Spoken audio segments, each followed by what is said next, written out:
Well, the war against terror rages across Europe as Islamic militants bombings there. We have seen them. But over the weekend, big news out of Pakistan.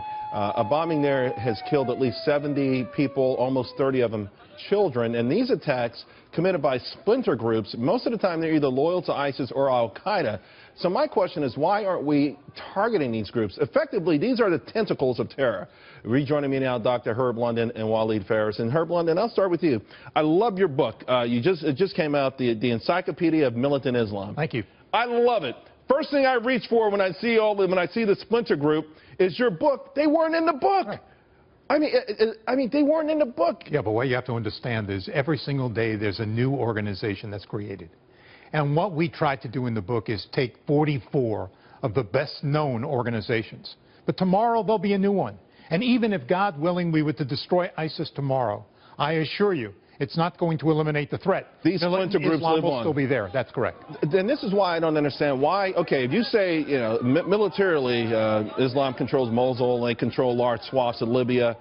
Why don't we go after some of these groups I saw in your book? They're deadly. They may actually commit more crimes than ISIS itself in the name of ISIS, and there's 70 of them. Why aren't we effectively destroying them? What you have to understand is this terrible movement. This extremist movement has metastasized across the globe.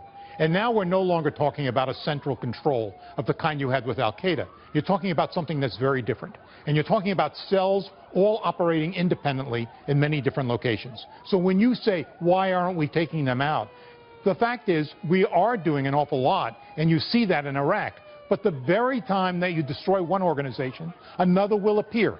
And so it's not as if you can eliminate this unless you understand that you're fighting a war against militant Islam. Walid, I think one of the attractions of militant Islam is its success. So, and again, even though I hear the argument that we can't cut off its head anymore because it's an ideological disease, if you will, but winning the war, the military war in places like Raqqa and Syria and Lebanon, Libya rather, wouldn't that be essential to killing the ideology itself?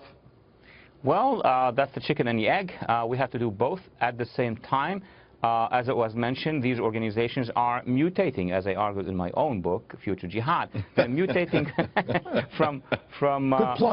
of course, from one level to another level. In another sense, you are facing not just organizations. You're facing an ideology, as you just mentioned, but the ideology by itself is creating a large pool of indoctrinated people. It's like masses.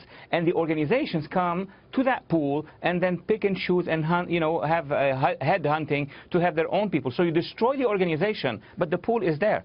And the pool basically is a war of ideas, unfortunately, that the administration and to a certain extent the European Union did not decide to fight. All right, guys, thanks a lot.